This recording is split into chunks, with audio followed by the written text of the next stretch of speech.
Բարև ձեզ էպիկենտրոնի զրուցակիցն այսօր Հայաստանի Հանրապետությունում Իրանի արտակարգ եւ լիազոր դեսպան Մեհդի Սոբհանին է։ Պարոն Սոբհանի, շնորհակալություն հարցազրույցը չմերժելու համար։ Թեև իրադարձությունները րոպե առ րոպե փոխվում են, բայց այս պահին ինչ կարող եք ասել հրադադարի հաստատման մասին։ Բիսմիլլահ-ռահման-ռահիմ, mən həm xidmət şuma və Ես նույնպես ողջունում եմ ձեզ եւ սիրելի հեռուստադիտողներին։ Հունիսի 13-ի առավոտյան սիոնիստական ռեժիմը զինված հարձակում իրականացրեց իմ երկրի դեմ, նահատակվեցին մեր մի շարք հրամանատարներ, ինչպես նաեւ մի շարք շարքային քաղաքացիներ, կանայք եւ երեխաներ։ Թիրախավորեց որոշ կենտրոններ, մասնավորապես քաղաքացիական կենտրոններ։ Եվ ապա այս հարձակումներն ընդլայնվեցին թիրախավորելով մեր որոշ ենթակառուցվածքներ։ Սիոնիստական ռեժիմի ագրեսիվ գործողությունները լիովին հակասում էին միջազգային իրավունքին եւ ՄԱԿ-ի կանոնադրությանը։ Մենք գործողություններ ձեռնարկեցինք սիոնիստական ռեժիմի զինված ագրեսիայի դեմ, հիմնվելով ՄԱԿ-ի կանոնադրության 51-րդ հոդվածի վրա։ Այն է ինքնապաշտպանություն։ Եվ ըստ էության թիրախավորեցինք օկուպացված որոշ տարածքներ։ Մեր վճռական եւ արդյունավետ հարվածները ստիպեցին, որ նրանք կորցնեն իրենց կառավարման եւ վերահսկողության հնարավորությունը եւ պատահեց մի բան, որին նրանք չէին հավատում։ Քանի որ նրանք գտնվում էին թույլ դիրքում եւ փլուզման եզրին, դիմեցին Միացյալ Նահանգների անմիջական օգնությանը։ Սիոնիստական ռեժիմի կողմից հիվանդանոցների, մշակութային կենտրոնների, ինչպիսիք են պետական հեռուստաընկերությունը, շտապօգնության մեքենաների եւ սովորական մարդկանց տների թիրախավորումը, որոնց հետևանքով սպանվեցին անմեղ մարդիկ եւ պատերազմին Ամերիկայի անմիջական միջամտությունը նրանց օգնելու համար հստակ ցույց տվեցին, որ սիոնիստական ռեժիմը թույլ դիրքում էր,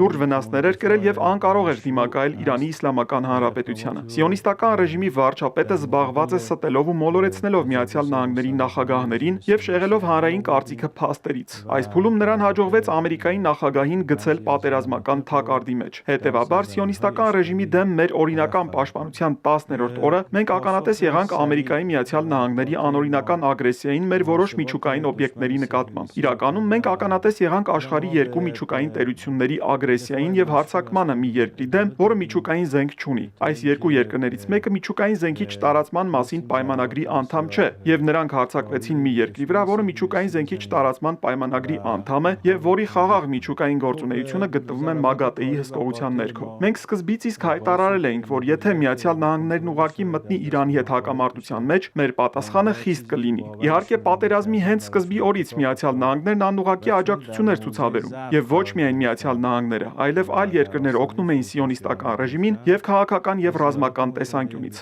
Նրանք անընդհատ կրկնում էին, որ Իրանը պետք է հանձնվի, որ Իրանը պետք է գա եւ խաղաղության համաձայնագիր ստորագրի, բայց դուք ինքներդ տեսաք, որ Իրանը ոչ միայն չհանձնվեց, այլև շատ ջախջախիչ պատասխան տվեց սիոնիստական ռեժիմին եւ Միացյալ Նահանգներին։ Հետևաբար Միացյալ Նահանգների բացահայտ եւ անօրինական ագրեսիայից հետո, ինչպես խոստացել էինք, մենք շատ կարճ ժամանակում թիրախավորեցինք տարածաշրջանում գտնվող Միացյալ Նահանգների ռազմական եւ ավիաբազան։ Երկրորդ համաշխարհային պատերազմից ի վեր միայն երկու երկիր է կարողացել կրակ բացել եւ թիրախավորել Միացյալ Նահանգների ռազմական բազաները։ Առաջինը Իրանն էր, իսկ երկրորդը Իրանը։ Այսպիսով տարածաշրջանում ամենամեծ եւ ամենաուժեղ պահպանվող Միացյալ Նահանգների ռազմական բազայի վրա մեր վճռական եւ ջախջախիչ հարձակումներից ժամեր անց նրանք դիմեցին դադարեցնել պատերազմը եւ մենք մեր սեփական ուժերով նրանց հրադադար պարտադրեցինք։ Այսպիսով մենք այժմ գտնվում ենք ռազմական գործողությունների դադարեցման եւ հրադադարի իրավիճակում։ Եվ ինչպես մեր արտաքին գործերի նախարարը հայտարարել է, եթե նրանք հարգեն հրադադարը, մենք նույնպես կհետևենք դրան։ Եվ ինչպես ապացուցել ենք, եթե նրանք փորձեն խախտել այն, մենք կրկին կպաշտպանվենք ամբողջ ուժով։